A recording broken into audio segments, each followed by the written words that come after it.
کہ گالی دینے والا جب دنیا سے جائے گا تو ڈر ہے کہ مرنے سے پہلے کہ اس کا ایمان نہ چھین لیا جائے۔ ہم نے گالیاں دی، اپنے بچوں کو گالیاں دے کر کے گالیاں سکھائی۔ میرے آقا صلی اللہ علیہ وآلہ وسلم کے دیوانوں، کتنا بڑا المیہ ہے کہ جس قوم کو ذکر الہی کرنے کا حکم دیا گیا، کتنا بڑا المیہ ہے جس قوم کے لیے فرمایا گیا کہ اپنی زبانوں کو اللہ کے ذکر سے تر رکھو، اس قوم کا حال یہ ہو گیا کہ ان کی زبانوں پر گالیاں ہیں۔ جس قوم کو کہا گیا کہ گناہ کرو گے تو بیماریوں میں مبتلا ہو جاؤ گے۔ اچھا، کچھ لوگوں کا دماغ اس طرح چلتا ہے، وہ کہتے ہیں مولانا جو بھی ہو رہا ہے قبر میں جو ہوگا دیکھا جائے گا، میدان محشر میں جو ہوگا دیکھا جائے گا۔ یہ اپنے دماغ کا خبط ہے، غلط فہمی ہے کہ اگر ہم گناہ کریں گے تو اس کی سزا قبر میں ملے گی، گناہ کریں گے تو اس کی سزا آخرت میں ملے گی، اس لیے ہم دلیر ہو رہے ہیں۔ یاد رکھیے، قبر میں جو سزا ملے گی وہ تو ہے ہی ملنا، محشر میں جو سزا ملے گی تو وہ ہے ہی بڑی خطرناک، وہ ہے ہی ملنا، لیکن گناہ کی سزا دنیا میں ہی ملا کرتی ہے۔ اور اللہ اپنے بندوں کو بتاتا ہے کہ بندے، جب تیری دنیا کی سزا اتنی سخت ہے جو میں تجھے دے رہا ہوں کہ تو تڑپ رہا ہے، بے چین ہو رہا ہے، تو جب دنیا میں تجھے یہ سزا دے رہا ہوں تو سدھر جا، توبہ کر، ہوشیار ہو جا۔ تو جب دنیا کی سزا اتنی خطرناک ہے تو آخرت کی سزا کتنی خطرناک ہوگی۔ یہ دنیا کی سزائیں جھلکیاں ہیں، جھلکیاں۔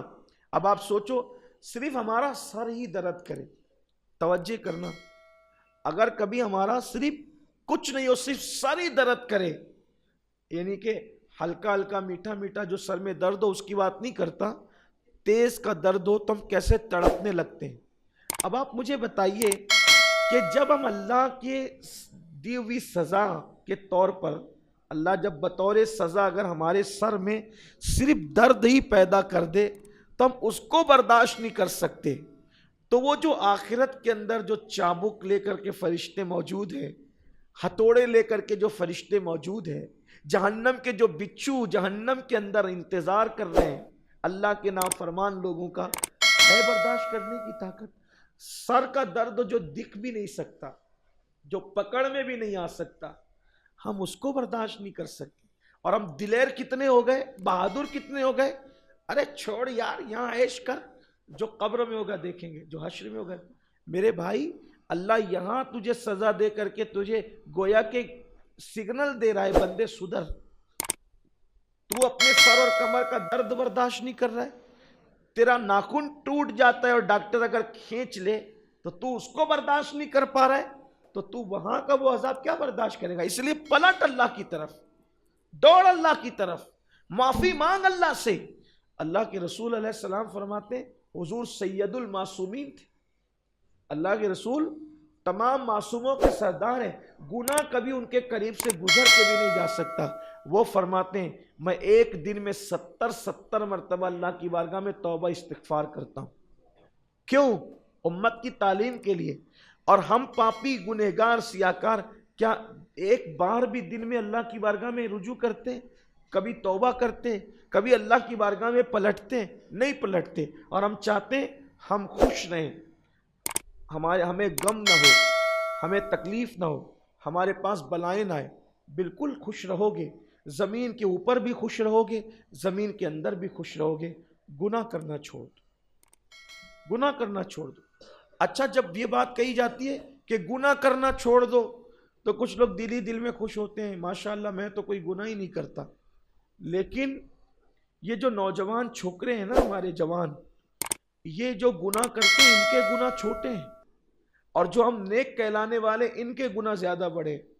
جیسے مثال کے طور پہ، برا نہیں ماننا، ایک مثال دیتا ہوں، نوجوان لڑکے کر رہے ہیں زنا، سب کو برا لگ رہا ہے، سب برا مان رہے ہیں، کوئی پکڑا گیا تو اس کا بائیکاٹ بھی ہوتا ہے، ہونا بھی چاہیے، کیونکہ زنا ہے بہت بری چیز، اتنی بری چیز ہے کہ زنا کرنے والا جب غسل کرتا ہے تو اس کے ہر قطرے کے بدلے میں شیطان پیدا ہوتے ہیں، اور وہ شیطان قیامت تک پاپ کرتے رہیں گے، اور ان سب کا عذاب اس کے سر ڈالا جائے گا جس کے زنا سے وہ پیدا ہوئے تھے۔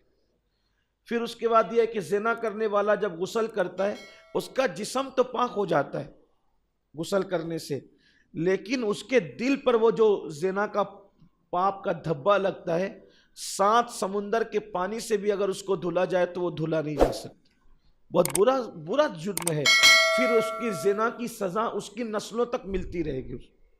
ٹھیک ہے, یہ لوگ کر رہے ہیں, بری چیز ہے, بہت بری چیز ہے, بہت بری چیز ہے.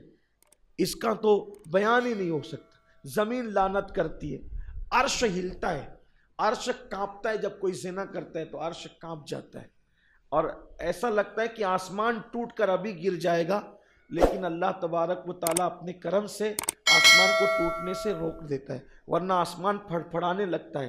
اگر لوگوں کو زنا کا وبال پتہ چل جائے تو لوگ زمین میں دھس جانا گوارا کریں گے, لیکن کبھی زنا کرنا گوارا نہیں کریں گے. یہ زنا ہے, یہ گناہ ہے.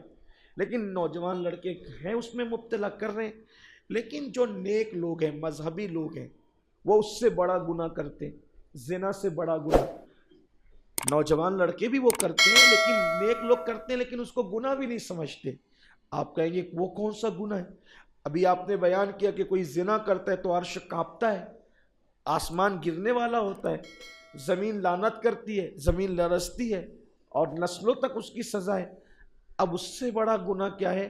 تو اللہ کے رسول علیہ السلام فرماتے ہیں الغیبت اشد من الزنا, کہ غیبت تو زنا سے بڑا گناہ ہے. اب کتنے لوگ ہیں جو غیبت نہیں کرتے؟ داڑھی ہے, ٹوپی ہے, حاجی صاحب ہے, نمازی صاحب ہے, مؤذن صاحب ہے, امام صاحب ہے, خطیب صاحب ہے, ادیب صاحب ہے, سبھی مبتلا الا ماشاءاللہ. کیا دنیاوی طبقہ, کیا مذہبی طبقہ, غیبت میں سبھی مبتلا ہے. اور وہ غیبت کیا ہے؟ زنا سے بڑا گناہ ہے, زنا سے برا گناہ ہے. اب غیبت کا نقصان کیا ہے؟ غیبت کا نقصان یہ ہے کہ جو ہم نیکی کرتے ہیں, جس کی غیبت کرتے ہیں, اپنی نیکیاں اس کو دے دیتے ہیں, اور اس کے گناہ اپنے نام عمل میں لے لیتے ہیں. اور غیبت کیا ہے؟ عورتیں کہتی ہے, مرد بھی کہتے ہیں. اب تو پہلے غیبت عورتیں زیادہ کرتی تھی, اب یہ 14 صدیاں گزر گئی تو مرد بھی غیبت کرنے لگے زیادہ تر. اللہ کیا کہتے ہیں؟ اللہ توبہ, میں غیبت کے لیے نہیں کہہ رہا ہوں. دیکھو غیبت کرنے کا کتنا خوبصورت طریقہ ایجاد کیا. اللہ توبہ, میں غیبت کے طور پہ نہیں کہہ رہا ہوں, میں تو صرف بتانے کے لیے کہہ رہا ہوں. تو پھر غیبت اور کس چڑیا کا نام ہے؟ آپ کسی کا عیب کسی کے پیٹھ پیچھے بتائیں, کسی مسلمان کا عیب اس کے پیٹھ پیچھے بتائیں, اسی کو تو غیبت کہتے ہیں. اب آپ اللہ توبہ کر کے پڑھو, کہو, یا استغفر اللہ کہہ کے کہو, یا بتانے کا بول کے کہو. بھائی اگر کوئی یہ کہے اللہ توبہ, یہ میں شربت پی رہا ہوں, اور اس کے ہاتھ میں وہ شراب, تو کیا وہ شربت ہو جائے گا؟ اس کے ہاتھ میں وہ پیشاب کا پیالہ, اور کہ اللہ توبہ میں تو دودھ پی رہا ہوں, تو کیا وہ اس کے کہنے سے وہ دودھ ہو جائے گا؟ نہیں. یہ سب شیطانی ہتھ کنڈے ہیں, اور ہم اس میں ڈوبے ہوئے ہیں, غیبت کر رہے ہیں, غیبت میں مبتلا ہیں. ایک مرتبہ ایک عورت آئی, اس کا قد چھوٹا تھا, حضور سے اس نے ملاقات کی اور چلی گئی. تو حضور علیہ السلام کی پیاری زوجہ پاک نے عرض کیا, حضور وہ کتنی ناٹی تھی نا, کیسی ناٹی عورت تھی وہ. اللہ کے رسول جلال میں فرمایا, اس پیاری ام المومنین کا نام لے کے فرمایا کہ اگر تمہارا یہ جملہ سمندر میں ڈال دیں تو سمندر کا پانی خراب ہو جائے, سمندر کا پانی خراب ہو جائے. عرض کی یا رسول اللہ میں نے کیا کہا؟ تو فرمایا تم نے غیبت کی, غیبت. عرض کی آقا وہ ناٹی تھی تو میں نے ناٹی کہا نا. حضور فرماتے اسی کو تو غیبت کہتے ہیں. غیبت اور کیا چیز ہے؟ جس میں کوئی برائی ہو یا عیب ہو یا کوئی ایسی بات. غیبت کی تعریف یہ کوئی ایسی بات کہ آپ اس کے منہ پہ کہیں تو اس کو برا لگے. اب وہی بات اس کے پیٹھ پیچھے کہنا, کہ اگر کوئی اس کو جا کر کے بتائے کہ بھئی امین القادری نے تمہارے بارے میں یہ کہا, تو اس کا دل دکھے, یہی تو غیبت ہے. پیٹھ پیچھے کسی کے بارے میں ایسی بات کرنا کہ اگر اس کے منہ پہ بولی جائے تو اس کو برا لگے, تو یہ غیبت ہے, اور یہ زنا سے بری چیز ہے. اگر کوئی غیبت کرے اور غیبت کرنے کے بعد توبہ بھی کر لے, توجہ کرنا, اگر کوئی غیبت کرے اور غیبت کے بعد توبہ بھی کر لے تو وہ جنت میں سب سے آخری میں داخل ہوگا. غیبت سے توبہ کرنے والا سب سے آخری میں داخل ہوگا. جو غیبت سے توبہ ہی نہ کرے تو اللہ نے جنت کے دروازوں پہ لکھ دیا ہے کہ جنت غیبت کرنے والوں کے لیے حرام کر دی گئی۔ تو اپنا یہ طریقہ بنائیے کہ پیٹھ پیچھے کسی کی برائی نہیں کرے۔ یہ تو ایک بات ہو گئی، کوئی فائدہ نہیں ہے۔ اور پہلی بات میں کہتا ہوں کہ کوئی اتنا بڑا نہیں، کچھ لوگ مجھ سے کہتے ہیں یار وہ فلاں، میں رک یار نہ بول، کہا کہ کیوں نہیں؟ میں نے کہا بھی وہ اتنا بڑا نہیں ہوا کہ اللہ کا ذکر چھوڑ کے اس کا ذکر کرے، ہے نا؟ دنیا میں کوئی بھی ہو اتنا بڑا نہیں ہوا کہ ہم اللہ چھوڑ دو۔ اگر کسی سے آپ دشمنی کر رہے ہو، چلے انسان ہے دشمنی کرتا ہے، کسی سے دشمنی کر رہے ہو تو تم چاہتے کیا ہو؟ اس کو مٹا دینا۔ کسی سے دشمنی کر رہے ہو، چاہتے کیا؟ اس کو مٹا دینا۔ کسی کو مٹانے کا بہترین طریقہ ہے اس کا ذکر ہی ختم کر دو۔ جب آپ اس کا ذکر ہی نہیں کریں گے تو خود بخود ختم ہو جائے گا۔ توجہ ہی مت دو اس پر، کیوں لے کر بیٹھتے ہو کسی کا ذکر؟ اس کی غیبت، اس کی غیبت، اس کی غیبت، کھاتے ہو اپنی محنت کی کمائی اور گناہ ان کے دھلتے بیٹھتے ہو۔ یہ غیبت گناہ ہے، لوگ ڈوبے ہوئے ہیں۔ کیونکہ کچھ لوگ سمجھتے ہیں یار میں تو 5 وقت کی نماز پڑھتا ہوں، پہلے صف کا نمازی ہوں، تہجد بھی پڑھتا ہوں، اشراق بھی پڑھتا ہوں، چاشنی پڑھتا ہوں، ماشاءاللہ آج کی تقریر تو میرے متعلق نہیں ہے، کیونکہ جو گناہ کرتے ہیں وہ جانے، میں تو کرتا ہی نہیں ہوں۔ میرے بھائی ہم بھی مذہبی لوگ بھی اس بلا میں گرفتار ہیں، اس بلا میں مذہبی لوگ بھی گرفتار ہیں، بلکہ استغفر اللہ، الیاذ باللہ، زمین کے اوپر تو زمین کے اوپر، گھروں میں تو گھروں میں، ہوٹلوں میں تو ہوٹلوں میں۔ اب تو مسجد بھی محفوظ نہیں رہی غیبت سے، اب تو لوگ مسجدوں میں بیٹھ کے بھی غیبت کرتے ہیں۔ غیبت مت کرو، کسی مسلمان کے پیٹھ پیچھے اس کی برائی نہ کہو۔ ہاں اگر اس میں کوئی مذہبی نقص ہے، کوئی مذہبی خرابی ہے تو اس کے فتنے سے اس آگاہ کرنے کے لیے لوگوں کو اس کے بارے میں بتانا، یہ غیبت نہیں بلکہ یہ دینی ذمہ داری ہے، اس کو غیبت میں شمار نہیں کیا جاتا۔ غیبت وہ ہے کہ اس کی ذاتی برائی ایمان والے کی اس کے پیٹھ کے پیچھے بیان کرنا کہ اس کو پتہ چلے تو اس کا دل دکھے۔ اچھا اب یہ تو ہو گئی غیبت۔ اب کچھ لوگ تو اتنے بہادر ہیں نا، کہتے ہیں میں تو پیٹھ کے پیچھے نہیں بولتا، میں تو منہ پہ بولتا ہوں۔ یہ اور بڑا گناہ ہے، یہ اور بڑا، اسی میں اپنی بات ختم کرتا ہوں۔ یہ ہے اور بڑا گناہ۔ کیوں؟ کیونکہ آپ کوئی ایسی بات کسی کے منہ پہ کہیں جس کی وجہ سے اس کا دل ٹوٹ جائے تو اللہ کے نزدیک معاذ اللہ ثم معاذ اللہ ثم معاذ اللہ، صوفیہ فرماتے ہیں، اللہ وہ دن کبھی نہ لائے، لیکن صوفیہ بتانے کے لیے فرماتے ہیں کعبۃ اللہ شریف کا ٹوٹ جانا یا کعبۃ اللہ شریف کا توڑ دیا جانا، شہید کر دیا جانا اتنا برا نہیں ہے جتنا کسی مومن کا دل توڑ دینا برا ہے۔ یعنی معاذ اللہ ثم معاذ اللہ، صوفیہ کہتے ہیں اگر کوئی کعبۃ اللہ کو شہید کر دے، توڑ دے، تو وہ جتنا عذاب پائے گا اس سے زیادہ عذاب کس کو ملے گا؟ کس کو ملے گا؟ مومنوں کے دل توڑنے والے کو۔ تو ایسی بات نہ کہو کہ اس کا دل ٹوٹے۔ یہاں مجھے ایک بات یاد آئی، بہت خوبصورت بات۔ دیکھو کتنا احتیاط کیا اللہ کے رسول علیہ السلام نے۔ ایک عورت تھی احد کے میدان میں، اس کا بیٹا شہید ہو گیا۔ ایک عورت تھی احد کے میدان میں، اس کا بیٹا شہید ہو گیا۔ اب وہ عورت آئی اور اللہ کے رسول سے پوچھتی ہے کہ یا رسول اللہ میرا بیٹا زندہ ہے یا مر گیا؟ حضور کو پتا تھا کہ اس کا بیٹا شہید ہو گیا، انتقال کر گیا۔ حضور نے کچھ نہیں کہا، فرمایا میرے پیچھے عمر آ رہے ہیں، عمر سے پوچھ لو وہ تمہیں بتا دیں گے۔ خود نہیں کہا۔ حالانکہ کیوں نہیں کہا؟ اگر میں کہوں گا کہ تیرا بیٹا مر چکا ہے تو اس کے دل پہ کیا گزرے گی؟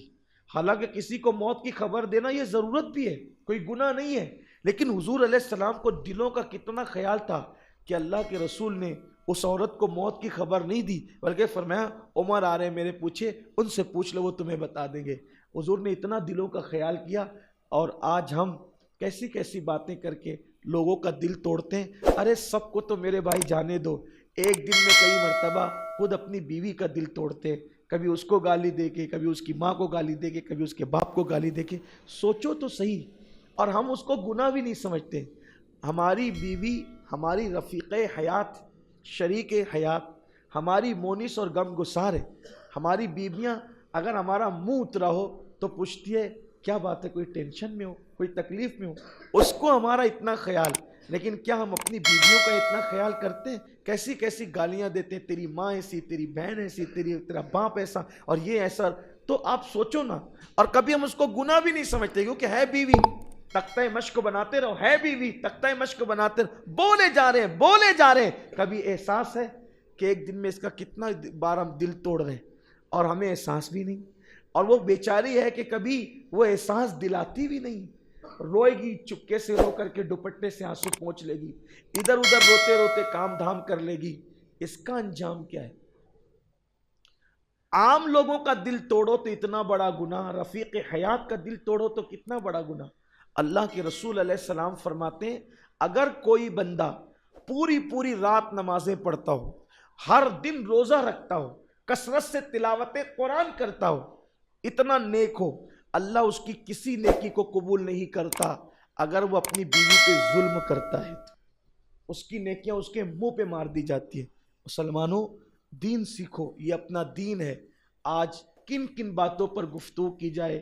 کہنے والے نے کہا ہے کہ ایک ہنگامہ محشر ہے تو اس کو بھولوں, سینکڑوں باتوں کا رہ کے خیال آتا ہے. بولنے میں باتیں زندگی گزر جائے گی لیکن ہماری داستان ختم نہیں ہو سکتی. بس آپ سے گزارش اتنی ہے, اگر آپ اچھا کرتے ہو آپ اچھا پاؤ گے, آپ اچھا نہیں کرتے آپ جانے, آپ کا رب جانے. لیکن اتنا ضرور ہے کہ اللہ فرما چکا وَمَا أَصَابَكُم مِّن مُّصِيبَةٍ فَبِمَا كَسَبَتْ أَيْدِيكُم, کہ تم پر جو بھی تکلیفیں ہم ڈالتے ہیں وہ تمہارے گناہوں کی وجہ سے ڈالتے ہیں, تمہارے جرائم کی وجہ سے ڈالتے ہیں. اگر چاہتے ہو دنیا میں خوش رہو, اچھے سے رہو, بلاؤں سے محفوظ رہو, گناہوں سے محفوظ رہو, اللہ تمہیں بلاؤں سے محفوظ رکھے گا. اور اگر گناہ ہو چکے ہیں اللہ کی بارگاہ میں رو, گڑ گڑاؤ, توبہ استغفار کرو, اس کا ذکر کرو, اچھے بن کر رہو, اللہ سب اچھے کام کر دے گا. تم سدھر جاؤ گے اللہ تمہارے کام سدھار دے گا, تم سدھر جاؤ گے تمہاری بگڑی بنا دے گا. اللہ ہم سب کے حال پہ رحم فرمائے. اور ایسے ہی گناہوں میں رہے, برائیوں میں رہے تو پھر اللہ تعالیٰ کی پکڑ بڑی سخت ہے. پھر وہ کس کو نہیں دیکھتا, وہ پکڑ لیتا ہے. اور جب وہ پکڑ لیتا ہے تو پھر دنیا کی کوئی طاقت چھڑا نہیں پاتی. پھر نہ کوئی ڈاکٹر علاج کر پاتا ہے, نہ کوئی حکیم علاج کر پاتا ہے, نہ کوئی تعویذ علاج کر پاتا ہے. جب اللہ پکڑ لے تو پھر کوئی چھڑانے والا نہیں ہوتا, اس کی پکڑ بڑی سخت ہے. اس سے پہلے کہ اللہ پکڑ لے اس کی بارگاہ میں توبہ کرتے رہو, روزانہ اس سے معافی مانگتے رہو. بستر پہ جاؤ تو گڑ گڑا لو اللہ معاف کر دے, اس لیے کہ میں تو تیرا بندہ ہوں, گناہ تو مجھ سے ہونا ہی ہے, مولا معاف کر دے. معافی مانگتے رہو, گڑ گڑاتے رہو, اپنے کام بنتے رہیں گے انشاءاللہ. اللہ ہم سب کے حال پر رحم و کرم کی نظر